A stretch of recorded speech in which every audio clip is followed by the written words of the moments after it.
Hello everyone, welcome to अध्ययन अध्यापन। मैं निभा आप सभी का बहुत बहुत स्वागत करती हूँ और आशा करती हूँ कि आप सब सुखी होंगे, स्वस्थ होंगे, अपनी तैयारी अच्छे से कर रहे होंगे। तो देखिए 29 फरवरी का पार्ट 1 का वीडियो मैंने ऑलरेडी आप लोगों को दे दिया है। ये है आपका पार्ट 2 और यहाँ पर मुझे जितने भी क्वेश्चन पता चले हैं जो कल के पेपर में पूछे गए थे वो मैं इस वीडियो में बताने जा रही हूँ। तो चलिए स्टार्ट करते हैं और देखते हैं कि किस प्रकार के प्रश्न पूछे गए थे। और यहाँ पर जितने भी प्रश्न मैं बता रही हूँ वो सारे एग्जाम में पूछे गए हैं, तो यहाँ पर कोई भी एक्स्ट्रा क्वेश्चन नहीं है। ठीक है, चलिए आगे बढ़ते हैं। पहला क्वेश्चन आईपी का फुल फॉर्म पूछा था, तो आईपी का फुल फॉर्म क्या होता है? Internet protocol. तो ये आप पढ़ लीजिएगा। इसके बाद देखिए बास्केटबॉल में कितने खिलाड़ी होते हैं? तो इस पर मैंने कल बताया था आपको 12। देखिए इसमें अधिकतम 12 होता है, वैसे जो सक्रिय होते हैं, जो एक्टिव होते हैं, वो 5 खिलाड़ी होते हैं। ठीक है, तो ये आप थोड़ा सा अपना इसमें एक्स्ट्रा ऐड कर लीजिएगा। ओजोन परत वायुमंडल के किस भाग में है? तो समताप मंडल। इसके बाद नेक्स्ट है प्रथम पृथ्वी शिखर सम्मेलन कहाँ आयोजित किया गया था? तो देखिए ये क्वेश्चन जो है आपका ये भी रिपीट हुआ है। तो देखिए ब्राज़ील 1992 में हुआ था। ज्योति तीव्रता का मात्रक क्या है? तो कैंडेला कहते हैं हम ज्योति तीव्रता के मापक को, मात्रक को। इसके बाद है भाषा किस अनुसूची में है? तो देखिए यहाँ पर कोई भी लैंग्वेज दे दे कि मैथिली और भोजपुरी। मैथिली और यहाँ पर भोजपुरी भाषा किस यहाँ पर किस अनुसूची के अंतर्गत है? कोई भी लैंग्वेज देते तो वो आप 8वीं अनुसूची ही यहाँ पर कहेंगे। ठीक है, इसके बाद नेक्स्ट क्वेश्चन है यहाँ पर शिक्षा किस सूची में है? तो देखिए समवर्ती सूची में होता है। 3 सूचियाँ होती है, एक होता है संघ सूची, दूसरा होता है राज्य सूची और तीसरा होता है क्या? समवर्ती सूची। तो समवर्ती सूची वो होता है जिसमें संघ सरकार और राज्य सरकार मिलकर फैसला लेती है, लेकिन अंतिम निर्णय संघ सरकार का ही होता है। संघ में सिर्फ केंद्र सरकार ही निर्णय लेती है, राज्य में सिर्फ राज्य सरकार ही निर्णय लेती है। तो ये 3 सूचियां हैं जिससे प्रश्न इससे पहले भी पूछा गया था, तो आप लोग इसको थोड़ा अच्छे से पढ़ लीजिएगा। पंचायतों के लिए संविधान में कितने विषय हैं? तो 29 विषय है, 29 विषय जो है दिए गए हैं। उसके बाद देखिए पेडागोजी क्वेश्चन, तूफान व तनाव की अवस्था किसे कहते हैं? तो देखिए इसे किशोरावस्था को कहते हैं। ये पेडागोजी का क्वेश्चन था और ये किसने कहा है? स्टेनले हॉल ने कहा है। ठीक है, तो ये भी हो सकता है पूछ दे। तो स्टेनले हॉल ने कहा था कि किशोरावस्था जो है तनाव और तूफान की अवस्था है। आंगनबाड़ी में बच्चों की उम्र सीमा क्या है? देखिए 0 से लेकर 6 वर्ष होती है। अगर 0 से 3 वर्ष भी है तो भी यहाँ पर चलेगा। इन दोनों में से जो भी ऑप्शन हो, अगर 0 से 3 हो तो ये भी आप लगा सकते हैं।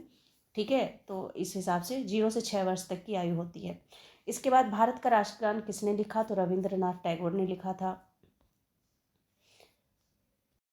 नेक्स्ट देखिए किसे भारतीय अशांति का जनक कहा जाता है? तो ये बाल गंगाधर तिलक को कहा जाता है। किसने कहा था?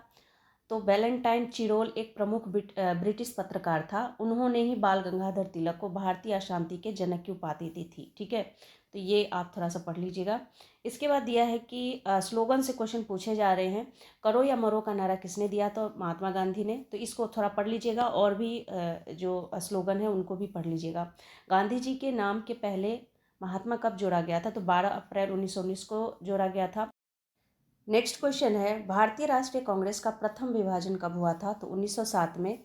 इसके बाद देखिए मुस्लिम लीग से लगातार क्वेश्चन पूछे जा रहे हैं। मुस्लिम लीग का प्रथम अध्यक्ष कौन था? तो आगा खां। बंगाल विभाजन की घोषणा कब की गई थी? तो बंगाल विभाजन की घोषणा जो है 19 जुलाई 1905 को की गई थी। बिहार की द्वितीय राजभाषा कौन सी है? उर्दू। तो पहली कौन सी है? हिंदी। ठीक है, पहली राजभाषा क्या है? हिंदी और दूसरी है उर्दू। इसके बाद नेक्स्ट है ऊर्जा मापने की इकाई क्या है? तो जूल में हम ऊर्जा को मापते हैं। नेक्स्ट क्वेश्चन है आग बुझाने के लिए किस गैस का प्रयोग किया जाता है? तो कार्बन डाइऑक्साइड यानी कि CO2। इसके बाद मीथेन का रासायनिक सूत्र क्या है? तो CH4। मानव शरीर का सामान्य तापमान डिग्री सेल्सियस में होता है, तो कितने होता है? 37 डिग्री सेल्सियस में। इसके बाद नेक्स्ट है आवृत्ति मापने की इकाई क्या होती है? तो हर्ट्ज में हम आवृत्ति को मापते हैं। वर्ण के समूह को क्या कहते हैं? तो वर्णमाला कहते हैं। ईमानदारी में कौन सी संज्ञा है? तो भाववाचक संज्ञा है। इसके बाद है पुष्प कौन सा शब्द है? तो देखिए तत्सम शब्द है। तत्सम तत्व पढ़ लीजिएगा। भारत के संविधान की रक्षा कौन करता है? तो सर्वोच्च न्यायालय करता है। कौन करता है? सर्वोच्च न्यायालय करता है। केंद्र शासित प्रदेश की प्रशासनिक व्यवस्था किसके अधीन होती है? तो देखिए ये केंद्र सरकार के अधीन रहती है। केंद्र सरकार, भारत सरकार जो भी हो। और इसको थोड़ा सा मैं बता देती हूँ आपको। देखिए भारतीय संविधान के अनुच्छेद 239 के अनुसार भारत के राष्ट्रपति संघ शासित प्रदेशों के मुख्य प्रशासक होते हैं। तो प्रशासक कौन है? भारत के राष्ट्रपति। तो यहाँ की जो प्रशासनिक व्यवस्था है वो भारत सरकार के अंतर्गत ही होती है। ठीक है, आगे देखिए समाजवाद का जन्म किस देश में हुआ? तो जर्मनी में। ठीक है, आगे देखिए भारत छोड़ो आंदोलन किस शहर में शुरू किया गया था? तो मुंबई में शुरू किया गया था और 8 अगस्त 1942 को शुरू किया गया था। तो ये आपको ये भी पता होना चाहिए कि कब शुरू किया गया था। तितली का जीवन चक्र जो होता है 1 महीने से अधिक होता है। और अगर यहाँ पर मादा तितली की बात करें तो नर मादा से ज़्यादा जीवन चक्र जो होता है, ज़्यादा दिन तक मादा जो है जीती है। तो 30 से 45 दिन जो है आ सकता है यहाँ पर। इसके बाद नेक्स्ट देखिए ईंट का आकार जो है कैसा होता है? तो घनाभ के आकार का होता है, घनाभकार होता है। भोजन व खेल सामग्री कहाँ मिलता है? तो देखिए वहाँ पर जो भी ऑप्शन दिया गया था उसमें सही ऑप्शन आपका बाजार आएगा। उसके बाद है भारत की सबसे ऊंची चोटी का नाम क्या है? तो यहाँ पर जिसे हम केटू कहते हैं, कंचनजंगा। ठीक है, कंचनजंगा जो है यहाँ पर बिल्कुल सही हो जाएगा। एक क्वेश्चन था कि ऑक्सीकरण से क्या होता है? क्वेश्चन यहाँ पर जो है हट गया है, यहाँ पर लिखना मैं भूल गई। देखिए ऑक्सीकरण क्या होता है? ऑक्सीकरण वह प्रक्रिया है जिसके फलस्वरूप किसी आयन पर धन आवेश बढ़ जाता है और ऋण आवेश क्या हो जाता है? कम हो जाता है।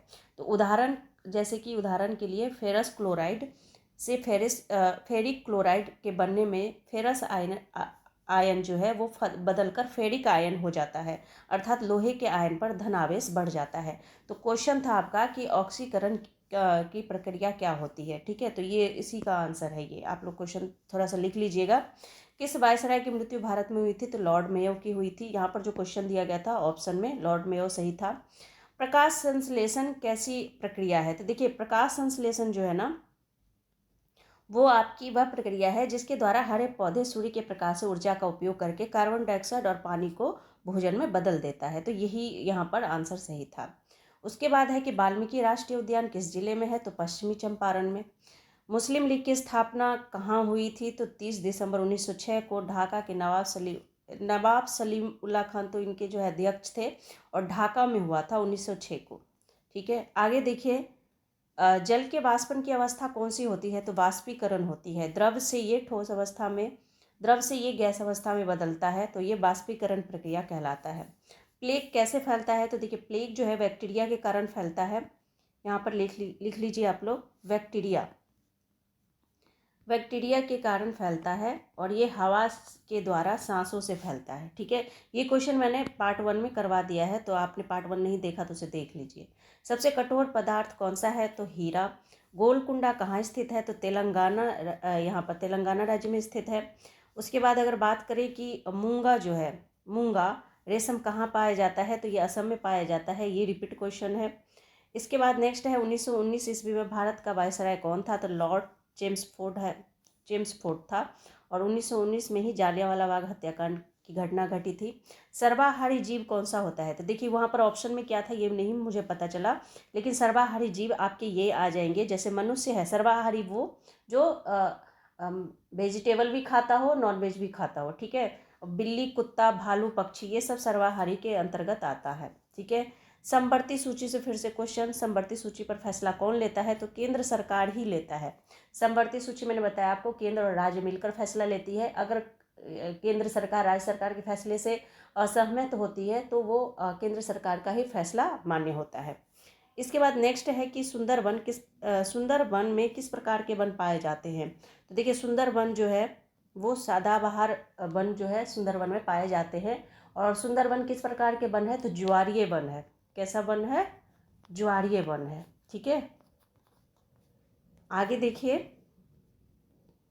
1919 ईस्वी में भारत का वायसराय कौन था? तो सॉरी ये रिपीट हो गया क्वेश्चन। इसके बाद नेक्स्ट है वाल्मीकि राष्ट्रीय उद्यान किस जिले में है? तो पश्चिमी चंपारण में।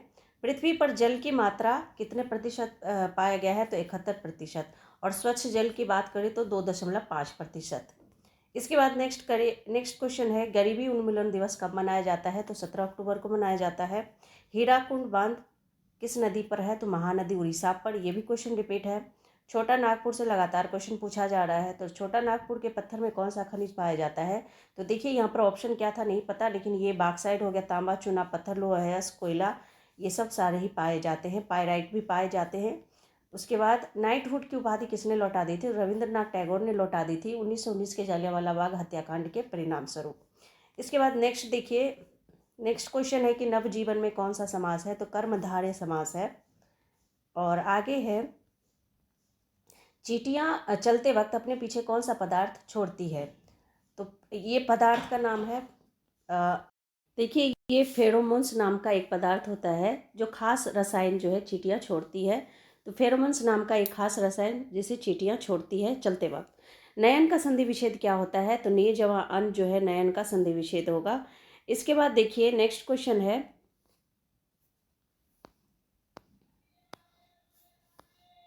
नेक्स्ट क्वेश्चन है कि राजा राम मोहन राय पुरस्कार से सम्मानित एबी के प्रसाद को किस क्षेत्र के लिए सम्मान दिया गया है? तो राजा राम मोहन राय जो पुरस्कार है वो पत्रकारिता के क्षेत्र में दिया गया है एबी के प्रसाद को। नेक्स्ट है कि सुख दुख में कौन सा समास है? तो द्वंद्व समास है। बिहार में कौन सा खनिज पाया जाता है? तो बिहार में तो बहुत सारे खनिज पाए जाते हैं, तो मैं नाम यहाँ पर बता देती हूँ। मैग्नीज पाया जाता है, चूना पत्थर, पायराइट, और तीनों खनिज जो है बिहार में पाए जाते हैं, जिसमें पायराइट जो है 94% उत्पादन यहाँ से होता है। तो पायराइट सबसे अधिक मात्रा में पाया जाता है। यहाँ पर एक मुहावरा दिया गया था कि ऊँट के मुंह में जीरा, जीरा के फ़ौरन का अर्थ क्या होता है? तो आवश्यकता से बहुत कम। मान लीजिए यहाँ पर आप एक एग्जाम्पल दे सकते हैं कि पूरे महीने काम करने पर भी सैलरी कम प्राप्त होना, या फिर ऊँट के मुंह में 100 ग्राम मूंगफली दे दीजिए तो वो एक जीरे के समान ही हो जाएगा, उससे उसे कुछ होगा नहीं, आवश्यकता से बहुत कम प्राप्त हुआ। तो इसका मतलब यही है। देखिए ये कुछ आपके इम्पॉर्टेंट क्वेश्चन थे जो पार्ट 2 में मैंने बताए, और उम्मीद करती हूँ आप लोगों को अच्छे से समझ आ गया होगा। तो ये क्वेश्चन आप लोग प्रैक्टिस कीजिए, और बाकी जितने भी एनालिसिस वीडियो है अगर आपका आगे आने वाला एग्जाम है तो उसमें उसके लिए ज़रूर देखिए, क्योंकि इससे आपको बहुत ज़्यादा हेल्प मिलती है और पता चलता है कि किस प्रकार के प्रश्न पूछे गए हैं। तो फ्रेंड्स मिलती हूँ नेक्स्ट वीडियो में, तब तक के लिए thank you and thanks for watching.